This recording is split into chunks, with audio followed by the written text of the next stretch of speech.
Two, one, you're live. Bismillah ar-Rahman ar-Rahim. Assalamu alaikum wa rahmatullahi wa barakatuh. As we welcome our listeners, our viewers on the various platforms of Salam Media this evening. This is Wednesday night with with myself, Inayat Wadi. And tonight we are in conversation with the founder of the Moti Group, entrepreneur and renowned businessman. We are talking with Zunaid Moti. Zunaid, Assalamu alaikum wa rahmatullahi wa barakatuh. Wa alaikum salam wa rahmatullah. Wonderful that we are able to come out to your place to do this interview. And so upfront we must obviously express our appreciation to you and your team for allowing the Islam Media team here. No, thank you very much, Jazakallah, for having me on your show. I'm sure we're going to get to know each other very well in the next hour. Well, I'm sure there's just so much to cover, and I don't know where to start because, looking at obviously your portfolio, very, very impressive. All the business, the diversification in terms of your business, property development, car financing, security, aviation, mining. There's just so much from a business perspective, transport, logistics, but also at the same time on a personal level, an influencer, a motivator, an inspirational advisor. And recently, I've seen so much mentoring coming your way. So, clearly, Zunaid, you are wearing many, many hats. Yeah, Alhamdulillah. I think you missed out the 9 children that have already put me into production here. The mentoring for me started already many years ago. And Alhamdulillah, with the grace of Allah, I've always found myself fortunate enough to be guided by the right people and the good advisors. And I think a lot of youth, sometimes they go astray, and then they never find their way simply not because they don't want to. But I just think they don't have the right person to hold their hand at the right time and take them through the difficult parts that they need to get through. Well, exactly. But also, I think, where do we really start? And I think perhaps starting more on a personal level, because, I know, you've seen so much in your life in terms of challenges, humble beginnings, from what I've read as far as your profile is concerned. And also just, take us through a brief overview of your life, perhaps some history, your background, and just somewhat of an insight as to who Zunaid Moti was and who Zunaid Moti is. That's a very interesting question. Nobody's actually asked me that before. I think that in many ways, we're lucky enough to be born Muslims with the grace of Allah, So, and everybody actually in the world is. It's just we are born into Muslim families and we grow up in a specific stereotype way.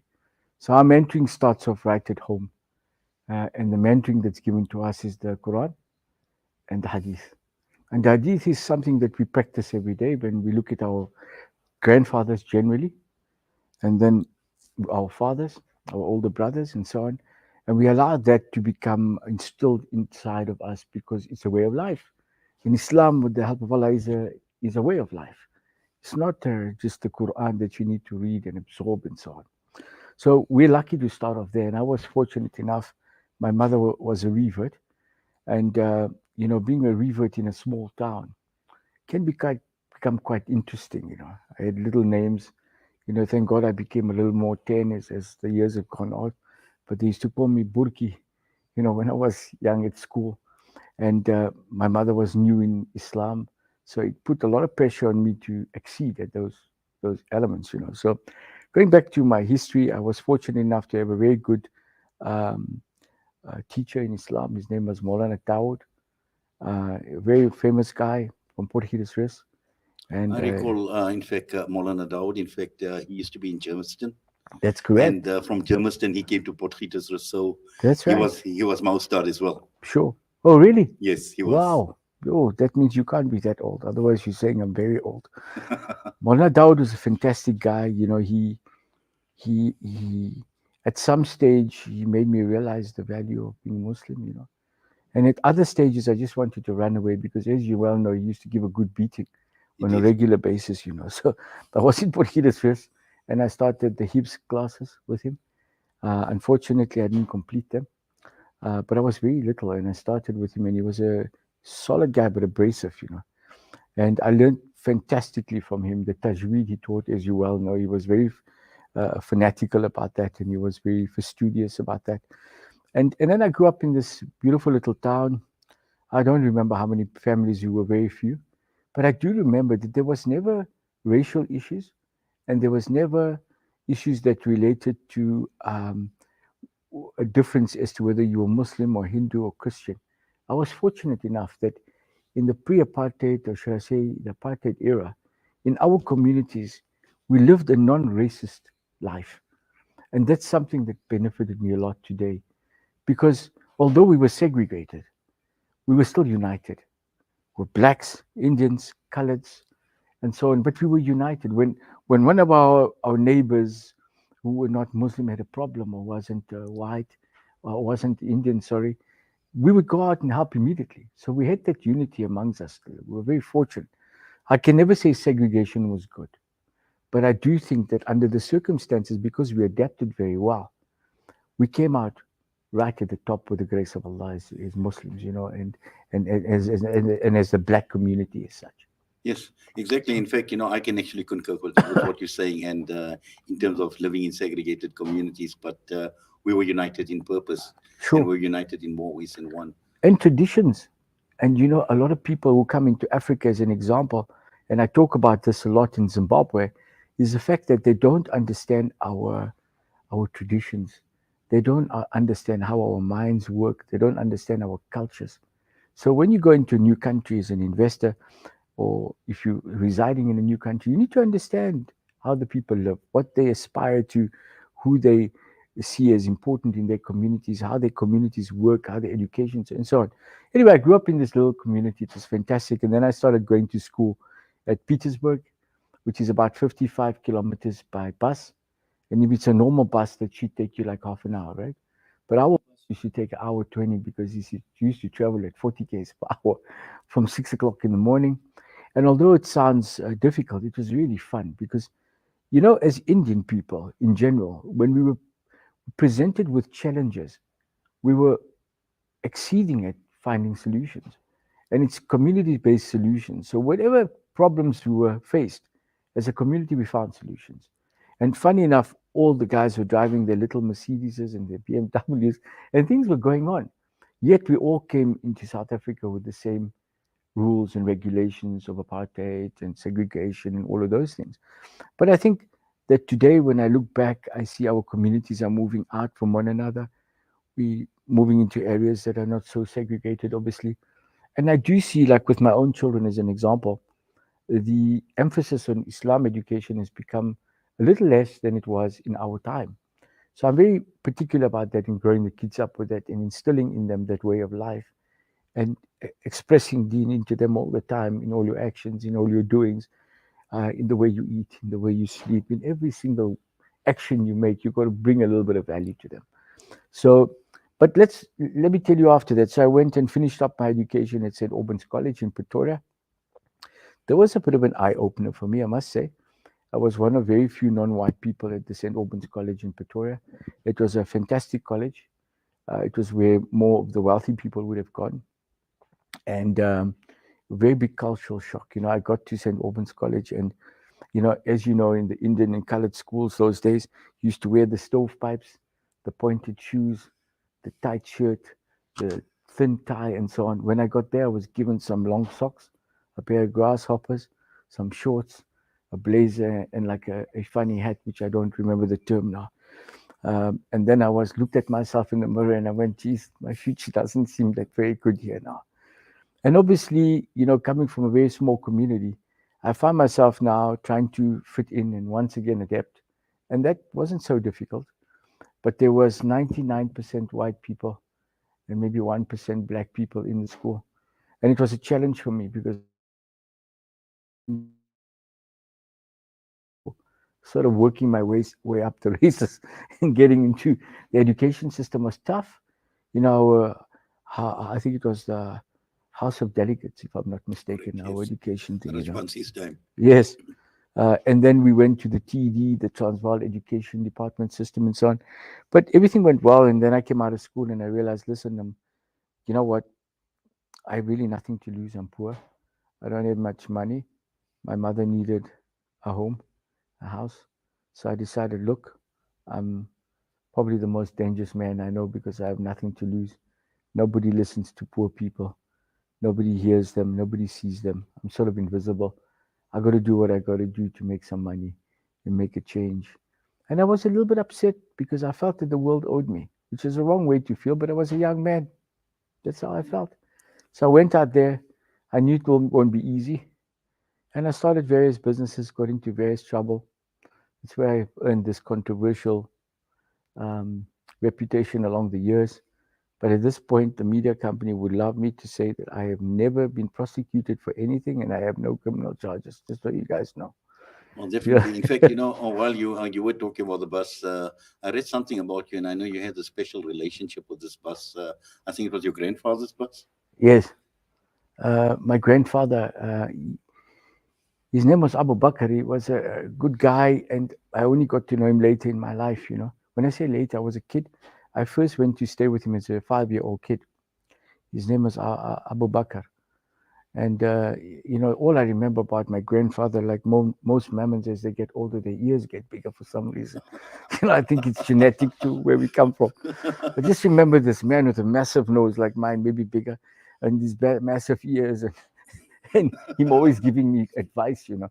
And I used to work for him in his shop. It was called Moti's supermarket. All it was. If you were a Muslim and you was trying to go somewhere, you needed to have a retail outfit, maybe a Mercedes parked somewhere quietly, and a house with 50 people living inside of it with 3 rooms, some kind of thing like that. But we were that family, and it was fantastic. I loved it. It was always difficult to find a place around the table. We were lots of people. My father's brothers were there. It was a great Islamical upbringing. It was a bit scary in that the rules were very tough. Money was, the grandparents were quite frugal. You cut 2 chickens and 20 people must eat and just take it easy, and so much rice and dal and all of that type of thing. Just I grew up a normal kid, man. Right, right, right.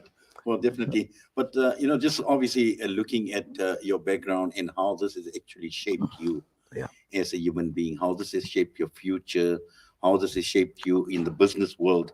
And I'm sure, you speak of the Islamic value system. And to a large extent, looking at where you are from a business perspective, but also in terms of some of your passions. And I see, looking at socio-economic issues, sure. the mentoring that you are talking about, just Yeah. looking at society in general, social upliftment. And I'm sure all of that has actually shaped your mindset and even pointed you in that direction, Zunaid. I think you're right. I think, but that goes for every kid in South Africa, to be honest, and all over the world. I think there's honestly nothing really special about me. Let me be the first to tell you that. I think that with the grace of Allah, I've just come to realize that you have to have the utmost and biggest faith in Him. My advice to everyone out there, you have to submit yourself to the will of Allah, or as you would say, your Almighty, in whatever religion you are. Because I learned to be a Muslim truly in the true sense only when I was incarcerated in Germany. Because then I could understand, because I had a time alone with Allah and myself in the cell. It was just the two of us. And it took me time to understand that, because when you make money and you create resources, the illusion in your mind of being powerful comes around and makes you crazy, because you start thinking that you are in control of some process. You're not in control of anything, man. And the sooner you realize that when a decision is made, you are just there to receive such decisions. And that Allah will make every decision for you for the right reason, because He loves you like you love. And I'm not making a comparison, but if I love my children, I would do nothing to harm them. Likewise, Allah is the creator. He would never do anything to harm us in any way. Not so when there's something bad perceived to happen, why would you do that, Allah? But you don't know what your plan is. Allah has a better, bigger plan, and I'm living proof of it. I have come back literally from the dead with the grace of Allah so many times. But in the last time, when I was incarcerated, I remember going to the jail, and I remember being in Germany incarcerated. And obviously, I had just landed with my own private jet, and I was full of things in my head with lots of money. You develop this aura around yourself. I'm someone. In 1 minute, you become no one. Mm. This is something the youth need to realize. that you need to have faith in whatever it is you're doing, whether it's your religion, whether it's your business, whether it is in yourself. You need to have that faith within yourself. So when you talk about the mentorship program, it's so easy for me to explain. If I'm able to just give you a small ticket to go from A to B, and that's your success and how you understand it good for you. The ultimate success is to have an unattachment to the worldly things. And my journey for the last 4 years has been just that, trying to understand the value of what I really have versus all the materialistic possessions that we have. And I'm not trying to propagate for 1 minute that I'm a good Muslim. I'm probably worse than everybody. The one thing for sure, I have the grace of Allah in my heart and I love Allah completely. 1,000,000%, I'm with Him. And I only realized that, as I said, in the jail. Um, and it was around my birthday time. It was early in my incarceration. And it was the first time I was going to have my son. My son was born. And I was getting closer to my son's birth. And I was anxious because I wanted to be there.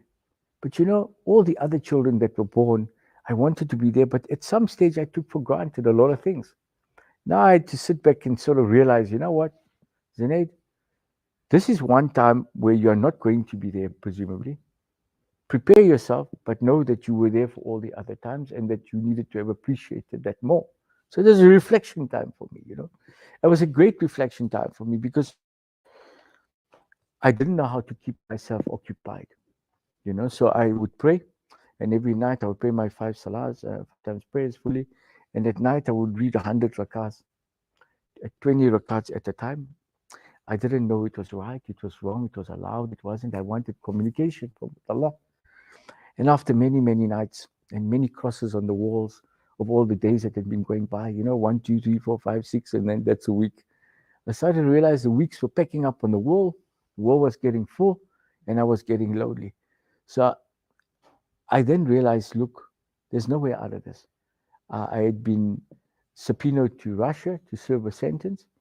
I'm not sure it was 15 or 20 years in absentia. It was obviously a fake charge. But in my absence, I was given this output. And then, funny enough, Lebanon authorities were looking for me with another fake charge from these Russian gangsters. And at that stage, I realized, goodness, if I had to save 15, 20 years here and another 10 or 15 years, I may go home when I'm quite old. At that point, I realized, hey, man, I have nothing to lose. I must put my faith in Allah because I have nothing now. I'm finished. And I did that consciously. And I put my trust and faith in Allah. And I won't say I was lucky because there's nothing to do with luck when it comes to Iman. I think you're either in or you're out. And if you have it with the grace of Allah, He supports you and you follow it. Well, definitely. And I'm sure, that must have been one of the greatest challenges that you faced those 6 months. Yeah. Obviously, must have felt like eternity. You know, yes, it did. And it allowed me the opportunity to do a better revision of the Quran and get back into my learning of the Quran and so on. And that was very important for me because it was challenging to me. It was very small, a small place, but I would read, and I'm a very big advocate to people who know me of reading the Khatam al Khwaja. I read many a day, not many, 3 a day. So it takes me a very long time, but it keeps me very focused. It keeps me calm, is what I need, the calmness, and keeps me in touch with Almighty. And, I've given that advice to many young Muslim boys, and I see some of them are following it. My own son does now. I'm very proud of that. A little family member of mine, Bilal, follows it. My young brother Ibrahim follows it. I'm very happy to see that I have a positive effect on people from that perspective. Oh, definitely. In fact, I'm just looking at your finger Yes, and I've seen yes, obviously the counter. But today, let's now get back to the latest business. developments and let's talk about Yeah. amaBhungane. Oh And, yeah, often we've heard about, these. Well, it's open news basically. It's out in the public domain in sure. terms of the ex parte application. Yeah. Obviously it was granted. It was subsequently turned down as well. Uh-huh. But the key issue here is, from your point, what do you think amaBhungane is actually looking for? Look, I think it's quite simple. Insofar as these, let's call them, and I first want to say that I don't have any issues against all the media. I think the media is there to protect people, to inform people, to give people knowledge of what's happening around them. And I think that's a very fascinating and great thing. And I commend a lot of people out there that are journalists that do that. I'll never shoot down all journalists because I love what they write. I stuff they do write. I learn a lot from them and so on. But you do get some bad apples, guys. Unfortunately, they have a narrative, in my opinion, that's a sold narrative or a bought narrative. When you look at how this thing came about, it came about from a company called The Century, which nobody has probably heard of. Some of you have heard of it. And they wrote a story about Zimbabwe, etc. And eventually they published it. But they were like gentlemen. They took my view, they had their view, we agreed to disagree, they published, and they said, this is Moti's answers, these are our allegations or stories, and that's it. And I think everybody could live with the fact that we don't all share the same opinion and we respect each other's opinion, we walk away. Good journalism. They never made bad allegations. They perhaps jumped to wrong conclusions, which I suppose people are entitled to do. And but they were almost behaved like in a gentleman way. They then went on and supplied the information, the stolen information. There was an attorney that worked for me. He stole some information and he disseminated the information. Now he called himself a whistleblower. Let's talk about it for a second. What is a whistleblower?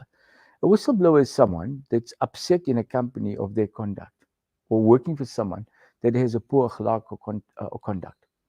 He then has an issue with something. He takes that something, let's call it information, and he disseminates it and goes to the authorities and says, look, my conscience doesn't allow me to live with this misdeed. Please, I want you to take knowledge of this and I want you to investigate it. This is not what he done. He went to a business associate who was a minority shareholder in one of the mining operations, and he gave it to him. A man called Friki Lutsky. A lot of people will know him. Quite a character. But be it as it may, he disseminated the information to the media in an attempt to create a slur campaign. And then the questions started coming from amaBhungane, and I played along. You ask me a question, I give you an answer, no issue. But what they'd done is they'd stolen the information, or they were part of the theft now. Because, as you well know, theft is an ongoing crime. If I steal something from you and I give it to a lady or a man, and that person knows and has knowledge that it's stolen, they are complicit in the theft. We informed them of it. We said you're dealing in stolen information, and some of it is private. Some of it is private, some of it's confidential. There's bank statements, there's application for visas, there's your wife's blood results. But more importantly than all of that, there is information that relates to certain technologies that I enjoy and that I've created in my career as a mining person or an entrepreneur. Now, when you talk about dissemination of information, first of all, illegally, these various protection mechanisms in the country and laws that protect your personal information, mine seems to not apply, number one. Secondly, when it comes to proprietary information of technology I've developed, it seems that too is not protected. The Century wrote about everything they wanted to, from my relationship with Zimbabwe all the way down to whether or not I bribed or didn't bribe the president or the vice president, which was an utter lie. But be it as it may, it went to and it printed it. These guys came along and rehashed it, but put slides onto it and not slides, but put twists and turns to create a certain narrative. Now, when you look at the funders of these particular guys, one starts understanding the narrative. These guys from the Century work with amaBhungane, and in recent times, we've understood that their funding comes from the West. The West have a certain narrative, and when I talk about the West, I'm talking about the USA, I'm talking about England, I'm talking about certain Western European countries that have uh, a difficulty with Zimbabwe being an independent country and being run by the people that run it today, the current regime. So an election's coming up. It's not something we found out last year. Now, we know it for a while, and they do too. I think the election's on the 23rd of August. Zimbabwe is a country, the president, the vice president, the media. I haven't seen articles that are written poorly about other countries from those people. Have you? You're in the industry. You haven't seen our President Mnangagwa talk poorly about South Africa, about Zambia, even about America. Yes, he say about what he thinks about the situation. He never propagates bad media around any country. Neither does the vice president, neither does the ministries. But we find it about ourselves to criticize these people, which are an independent state. They should be allowed to live independently. They should allow the people of the country to vote and represent their vote in terms of the people that run the country. Now, the West has an issue with that. And nobody wants to say it openly, but I'm happy to say it. And the narrative is they would like to control the country. It has lithium reserves, gas and oil reserves, and every single metal from rare earth metals to any metal, gold, silver, any metal you think of that is in Zimbabwe is valid and an important component for control of various other countries. So they run this narrative. And they don't run the narrative, even though in their own countries they have their own things going on and their own problems. I mean, you look at France, they talk about Zimbabwe. None of these reporters have ever been to Zimbabwe, most of them. They haven't set their foot there. They're talking from a perception of someone else, from a narrative of somebody else. They think and they create the illusion in people's minds that they're lions and elephants walking in the street. But not long ago, you've seen in France, there were really lions and things walking in the streets when there was the burning of their city and so on. But coming back to what they really want, I think that I'm collateral damage insofar as that's concerned because I'm a major supporter and a big supporter of the Zimbabwean government and Zimbabwe as a country. I love Zimbabwe. I found refuge in Zimbabwe. Dealing in Zimbabwe with the Zimbabweans who are very intelligent people makes sense to me. Our businesses that run out of Zimbabwe are profitable.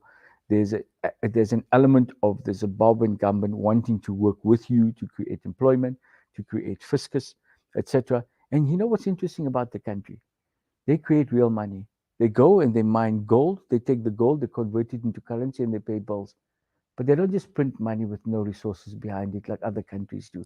But they're struggling in the context that a lot of the Western world has sanctioned them, as you well know. Yes. The new regime has come in 2018, I think it was, the new independence, what they call the second independence. How do you expect to fix a country in 4.5 years? Which one man could do that? Exactly. Also, I think, just looking at it in terms of the media and how you see the media, and, you speak of amaBhungane, but the popular view out there is this has become a Moti versus media. amaBhungane writes, Moti fights. Yes, That seems to be the yes. sentiment. I And did again, say that the other just day. coming back to the media, and I mean, I can understand, and I think you've made the statement as well, where you're looking at a tabloid type of scenario as far as amaBhungane is concerned, sensationalism, looking at fact, not looking at fact, basically, becoming more sensationalist, and that is what tabloids normally do. I think there's merit in what you're saying, but I think that a guy like Sam Sol is quite a pathetic example of a journalist as far as my opinion is concerned. I think that he may have started out as being a fantastic journalist, from what I understand. And I've read some of his stuff in the past, and there seems to be have been quite an interesting fellow. I must be fair to the man. You can never just shoot a man down. But he's come along, and because of the narratives that he's been pushing, and you must remember when someone gives you money as a donation, and the last donations, they come with terms and conditions, most of them. So let me stop there. I don't know what those terms and conditions are. But when you talk about becoming a tabloid, yes, they started off and they were gagging me because every time I answer a question, they don't print my answer. They basically say to me, they take an extract of my answer and they say, but Moti said that. They steal my documents. They house my documents like a bunch of thieves overseas, so you can't go to their offices and get them. So when you talked about, and I don't want to avoid your question, I'm coming back to it, sorry, about going ex parte. Ex parte is a process in law that exists and has existed for a long period of time. I didn't create it, and I certainly am not going to be the last man to use it. But it's there to protect yourself against someone disseminating or destroying or passing on whatever is yours, as an example in this case. And all we were trying to do is get our information back. And the judge, there was one judge that came along and said, Moti, you guys are right. The Moti group is right. Not me, but the group. And Dondo Mokhashani was acting. And they gave us the order. A month later, another judge overturned it. So two judges have different opinions. And yesterday, I understand the Moti group petitioned the Constitutional Court to hear the matter. So this matter is not a slap to the media, like they've created the illusion. Where amaBhungane has done wrong is they've created the narrative once again incorrectly and the innuendo that I have an issue with all the media because he can't stand on his feet against me. He can't even debate with me. He can't answer questions, but he sends me questions. And I'll get to that now. But be it as it may, he's now joined the fraternity of journalists to fight us. And I said, you know what? I'm not fighting with them, but I'll take my course and I will ensure that I run it myself as Zunaid Moti. I'm no longer with the Moti group. You can write as much as you want about me. I don't particularly care. It doesn't affect my children or my business. I'm an individual. I trade in Zimbabwe. The Zimbabweans believe in what I do and how I do it.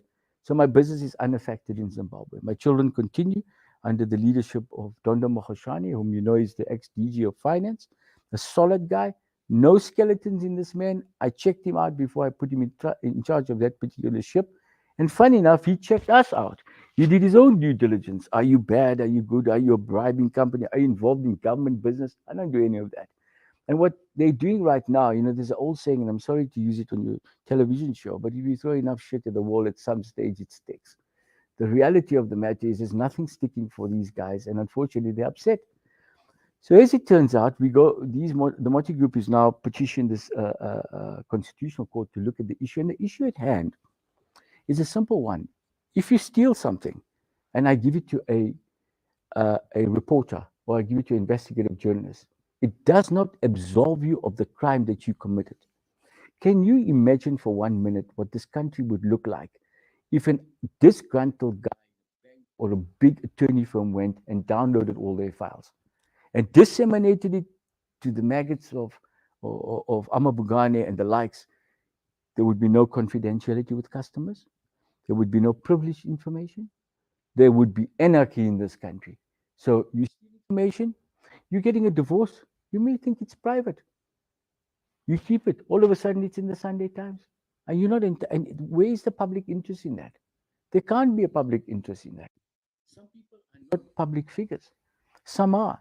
But insofar as that's concerned, it doesn't entitle anybody to give your personal information out. So, or I'll give you an example, a letter maybe to a principal that you wrote. Now you have it. Now they're going to find out that your child did something wrong at school. Now it's public interest. Where does it stop? But the point I'm making is once again about stolen information or anything that's stolen. When there's a theft committed, it does not mean that that theft is absolved because you are an investigative journalist. You must be brought to book for it and you must take responsibility for it. And the courts must deal with the balance. And the balance I'm talking about is what is in the interest of the media, the public, and what's a public interest, and not just interesting like Mr. Moti, what is in the public interest, and whether stolen documents are documents that allow people to behave in the manner that they behave as journalists. Yes. Well, we understand it's something like 4,500 files It's that have more, been maybe. stolen, I don't know. or I think perhaps it's more. more. Yeah. And I'm quite glad that you brought the issue of public interest because obviously there is a huge interest from the public in what is playing out in court. Yes. But in terms of the contents of the stolen information, which you claim, is there very little for the public from what? Are you saying there's a lot of interest in it? Yes, I mean, why would the public actually have an interest in the stolen files? It's funny you say that. A lot of people are reading these Reader's Digest type of stories that they're writing that are like 16 pages. After page 2, I don't even read the articles anymore. Um, but there isn't the public interest as to whether I made an application for a visa to the United Kingdom. Nobody wants to know that. Um, However, when you have 4,500 documents and you start looking at things and taking things out of context, you could create an impression in your mind of one or other thing. So, without asking us the correct questions with the correct documentation that you want to refer to, we cannot answer. But we have answered all of their questions, just by the way, to the best of our ability when they send us something, however cryptic it is. So, you may have a 5-page document and a guy gives you one line out of it. So, what do you want me to say about it? What exactly are you asking me? And then we comment on it and he prints some nonsense text of things. But I think coming back to that particular issue, these rules only apply to us as individuals because our rights, as far as amaBhungane is concerned, are less than their rights because they're journalists. And that is the biggest load of nonsense. That's why this needs to end up at the Constitutional Court. Every person in this country, what Mandela fought for and what this country suffered for, is that everybody's rights are equal. I can never accept that some journalist has a better right than any other person walking around here today. That's just unacceptable to me. In fact, obviously, I've seen one or two reports where these journalists say that they actually feel threatened by you. Why would they feel threatened? I can't. When you say threatened, why would they I feel don't threatened? know. I don't know. Well, I don't I'm know. quite glad that we're not into investigative journalism. Yes, We're into a humanitarian journalism space, yes, and sure. this is where the value add is for us here at Salam Media. But Yes. I can't imagine why. Once again, it's a narrative, a narrative about Moti's a naughty guy, he's a bad guy, he's a dangerous guy, he's a gangster. Funny enough, many years ago, I just realized the narrative that was out there in the public about Zunaid Moti. It was when this comedian, I think he's a comedian, Riyad Riaz, Musa, he told this joke about the mother telling the children, "Hey, if you're not good, I'm calling the boogeyman for you. I'm calling Moti."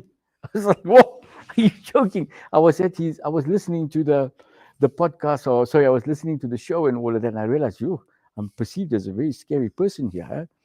But the issue is, I've never in 20 years defended myself or put myself out there for people to understand and get to know. So the question that you should be asking me is, why did I go with the social media?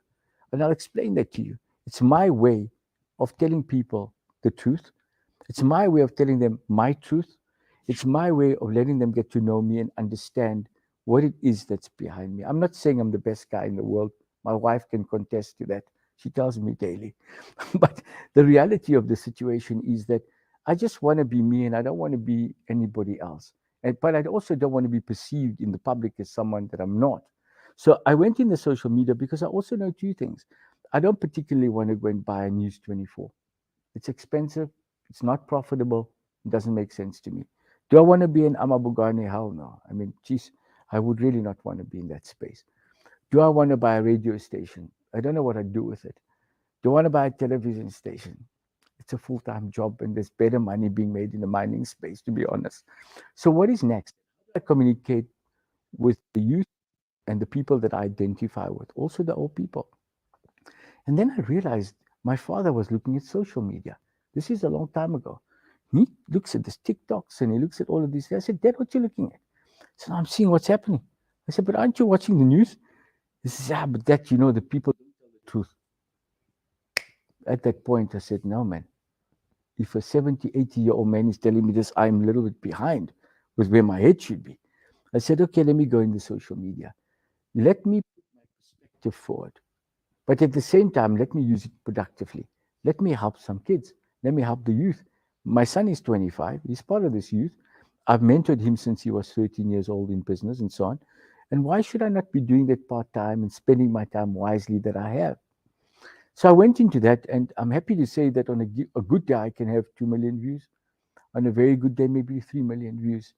On a bad day, maybe 500,000 views. Because what I have to say is from the heart and really honestly from the head what I'm thinking.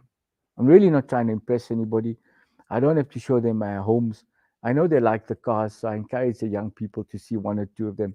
But I haven't been boasting and showing off with Bugattis and things because I'm there to create the hope for youth that if a guy like me with nothing and a limited education can, with the grace of Allah, make changes and create a good lifestyle for his family, there's nobody else who can do it. And the youth need to have that hope that that can happen for them, and it can. And I'm trying every month to create that opportunity for at least one person to be able to smile with me and say, okay, that man made a difference in my life for me, and I'm thankful for it. And he will go and employ other people. He'll become an entrepreneur. Jobs will be created. Fiscus will be created. So a lot of people think like, how am I going to create 20 million jobs? It starts off by you creating one, man, and your exactly. peers creating one, and before you know it, you're on a certain trajectory. So I hope I've answered your questions because Well, I I think think you have, but also, you speak about the younger people liking your cars. In fact, I've seen one of your clips where you speak about them calling you uncle, and that didn't impress you. my uncle. They're calling you uncle, Oh Uncle yeah, Tim. yeah. I'm getting used to it now. I'm 48. It's my kids call me dad, and so on, and I haven't gotten used to that. Wait Uncle till the Zunaid, traffic how are you cops doing? calls you like when he calls me Yes, Mkulu, so you know. yes. I hope I'm gonna get there gracefully. But Yeah. yes, I'm getting used to that. You do this, I'm like, I'm your uncle. But okay, I'm getting there, and Alhamdulillah, with the grace of Allah, I hope to get there gracefully, and with not any, how you say, arrogance. This is one Yes. thing. It's not a good thing. You got to be measured. When I went to jail, you get quickly put into perspective as to what life really is, and I hope that nobody has to go through that. And I'm trying to also want the youth to understand that that's not a place where they should go, Exactly. you know. Oh, just looking at media now, obviously, amaBhungane, we've seen South African National Editors Forum, and there appears to be the media actually banding together, actually coming together, particularly in the matter, and obviously now popularly calling it the Moti files. Mm. Yeah, I saw that. And I think Sanaf is the people you're talking about, right? Yes. So I did discover that if you want to get into the Bugani things, I did discover that there's a very unexplained relationship that exists between News 24 and Abba Bugani. It's almost like one of them work for each other, but I think it's, I mean, what do they call it? Sam Sol, that has a relationship with the boss of News 24, Adrian Basson. Because every time he prints some nonsense, it gets completely, quickly, and without any changes, regurgitated by News 24. And I think that's a point I'm going to investigate around very carefully because that's a listed company. It shouldn't be used as someone's toy. It shouldn't be used to propagate their media and so on. And we have spoken to people like the BBC, the Black Business Council. They're very supportive of us.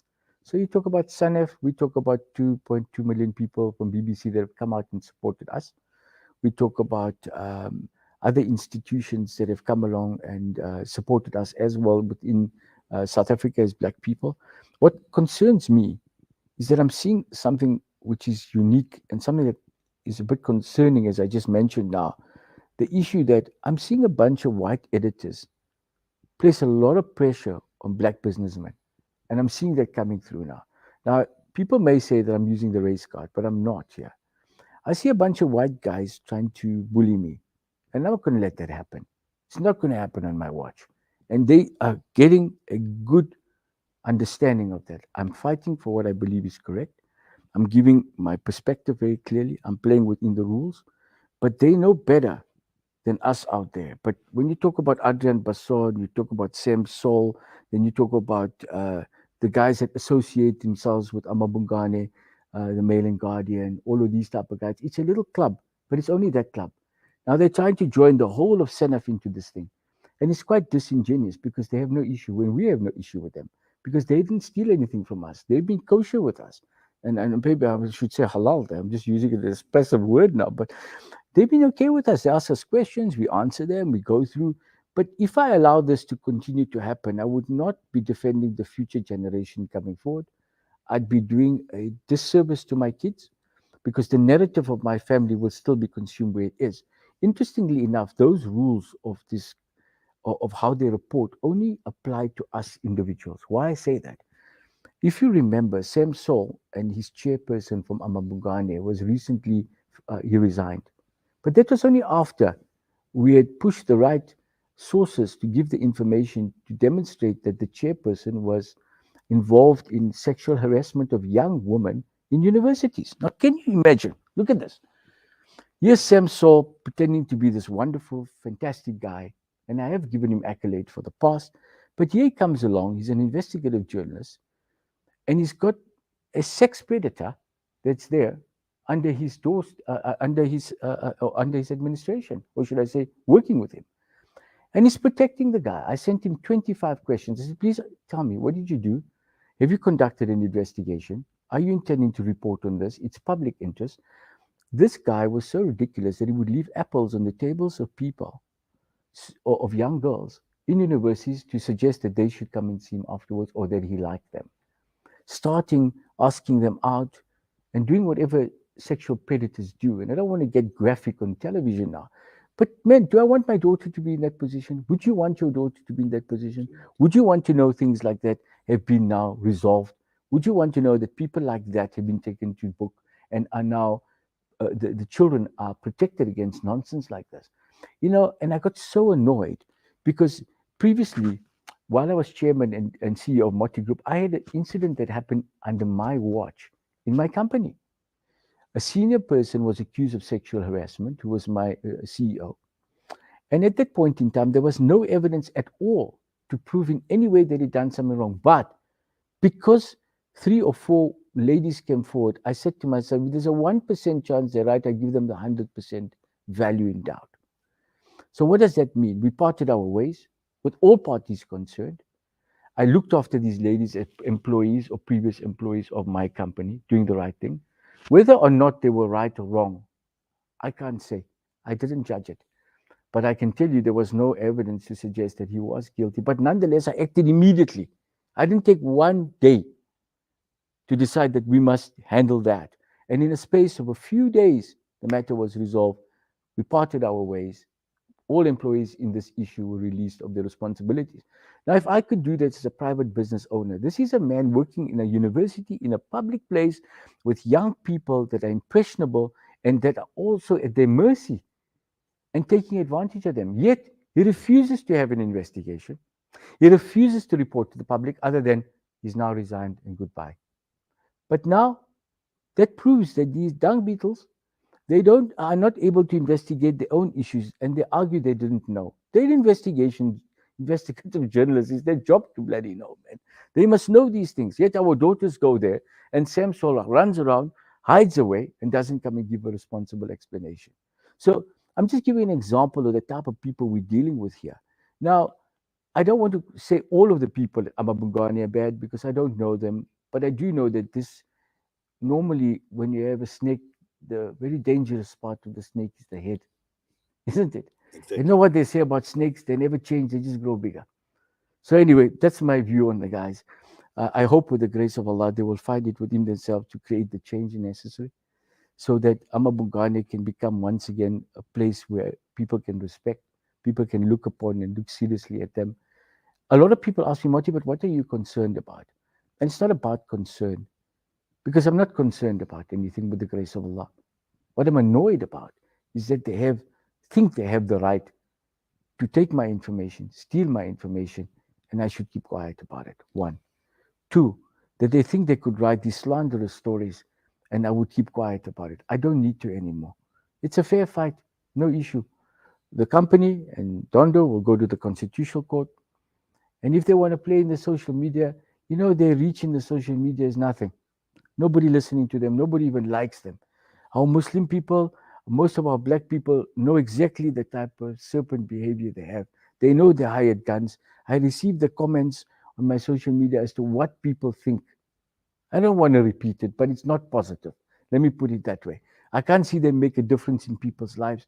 They forget that we employ people. Those people feed families. There are thousands of people we employ directly and indirectly. The good that's been created, the opportunities we give people versus nonsense and innuendos created. But with the grace of Allah, I forgive them, because Muslims, we have to forgive them. And I did warn them that on the third time they play games with me, I'll react, and I did ceremonies for the way Islam is handling things, and they will continue receiving my responses. Well, I think, obviously, looking at the media and generally around the world, Zunaid, and I'm sure you noticed it as well, that the big media conglomerates right across the entire world come with a certain agenda. You've got embedded media. They follow a certain narrative, whether it's a government, it's a corporate, whatever narratives that they are. And, my 20 years experience in this has actually just shown up so much as far as mainstream. And this is the reason why we look at alternative media, and this is the reason why we're also in the social media space. And as you mentioned, Wow, you can make a huge impact in the absolutely. social media space, and this is Absolutely. exactly the route that you have gone, not only to tell your story, but also to add value into the lives of people. Absolutely. And when you talk about adding value, I can't see any of these people adding much value, to be honest with you. I do see them creating a destruction. If we are not a strong business and news like this can hit our shareholders in a listed company and things, it can create devaluation and value can be destroyed for no reason.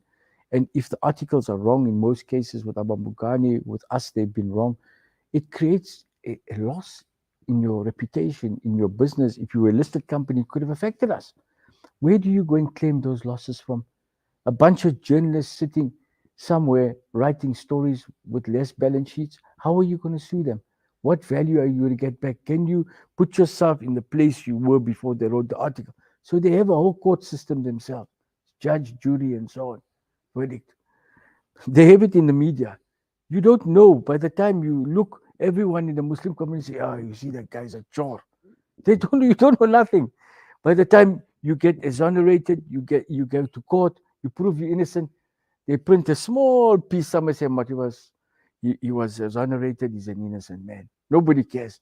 All the aunties next door, all the mas, so you see, George Chandari, be careful of him. You understand what I'm saying? The reality of the situation, your loss is there. Now, how do you going to knock on everyone's door in lands and say, hey, you saw this article? Come on, guys. Your loss is created at the time the media hit you. So you must be reactive. Obviously. And again, it comes to the point you've been making. Look at the facts versus speculation that Absolutely. the media obviously has. Just looking at the Moti Group in terms of the Apex Court, Constitutional Court, Yes. what is the Moti Group hoping for? Look, that is, I think the case is very clear. I read the papers. I think that particular topic now is above my mandate and my pay grade. I'm no longer the CEO. If you want, you will have to speak to Dondo Mohashane. Mm.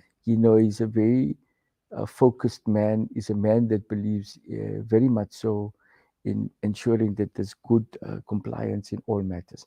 I find myself not going to multi group offices other for lunch now and then, spending time talking to them when they need a lot of money. I arrange it for them and that sort of thing within the group structures. But they run an independent business. They have a plan.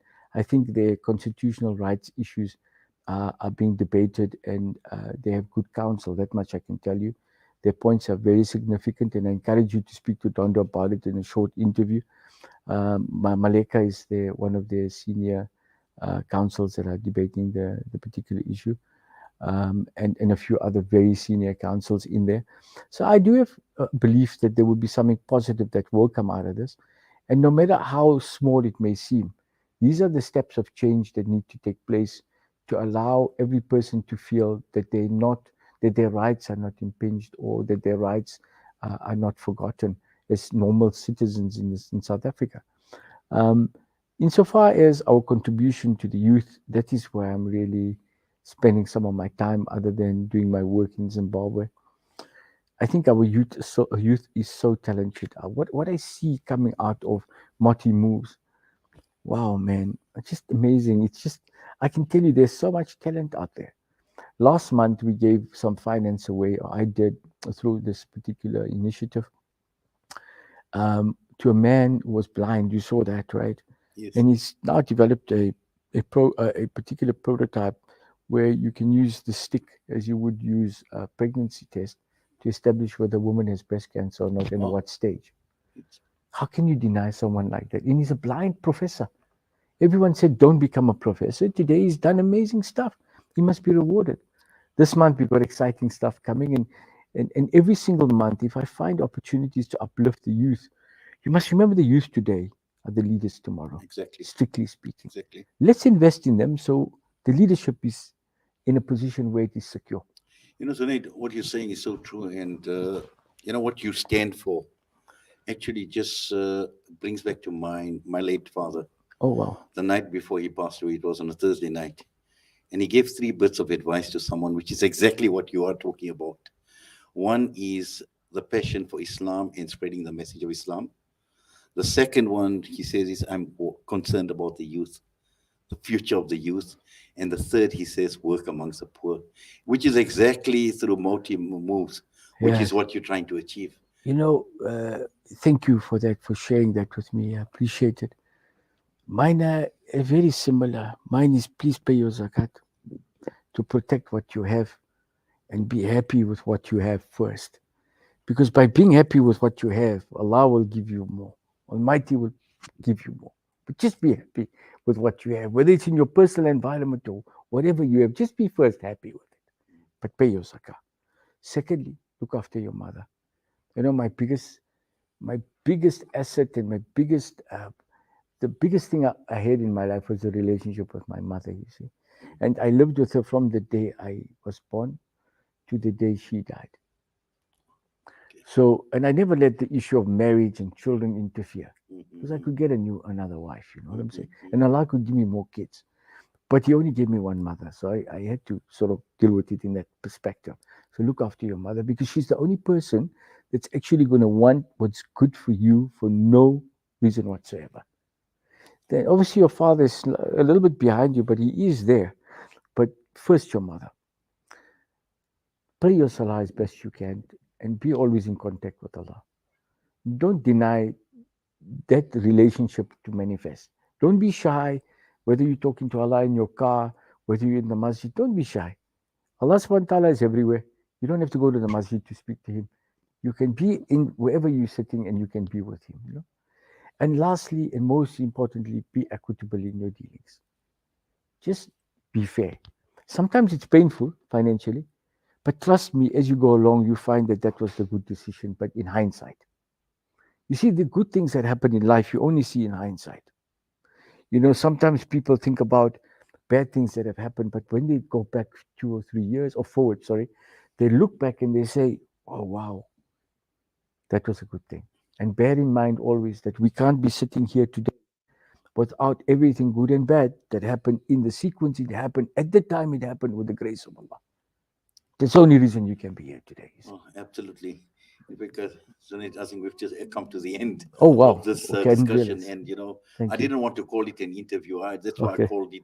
I said in Jazakallah. conversation Thank with you. Zunaid Moti, because I Jazakallah. think interview sounds a bit daunting, and No, no issue. but generally it's in conversation. This is exactly what we have been having It's in the last fantastic. hour, and I must say it's been an absolute pleasure It has been. that you've invited the Salam Media team out here to be able to have this conversation with you.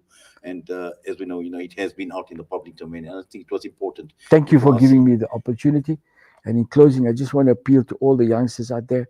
And I know that your station is looking more to the Muslim young boys and Not girls. really. We're actually looking. In Wow. fact, you'd be quite surprised that although we have an Islamic ethos, but we have quite a reach I'm so into happy. the other communities I'm as so well. happy to hear that. Yeah, we I just position want to, ourselves. That's why as humanitarian journalism, yes, and this is what we do: is we cover Alhamdulillah. humanitarian issues right across the board. I just want to encourage all the youth out there. If there's a great opportunity you have, a great idea, send it to me. Let me look. It'll cost me nothing, I promise you. And if there's an opportunity for me to be able to add value to it, I will. It's like almost takes half of my day now, this process and getting involved with the youth and doing all of the stuff I'm doing. But I'm enjoying it because it's allowing me to see different aspects in our youth, which is amazing me. But thanks again for having me here. All the best. Jazakallah. Oh, Thanks Jazakallah very to you much. as well. Alhamdulillah. Yes, this was the last hour, and I must say, most absorbing in the company of Zunaid Moti this evening, right here on Salam Media, Wednesday nights, with myself, Inayat Wadi, and generally, we do politics, we do a whole host of issues, global issues, current affairs, but a bit different on this Wednesday evening, coming to you live out of Bryanston and being hosted by Zunaid Moti this evening. Once again, it's been an absolute pleasure being in the company of our listeners, our viewers on the various platforms, Salam Media, and hope to see you once again next week, same time, same place. Well, I wouldn't say same place, a different place, but at the same time, from myself, Inayat Wadi, and the team here at Salam Media. Assalamu alaikum wa rahmatullahi wa barakatuh.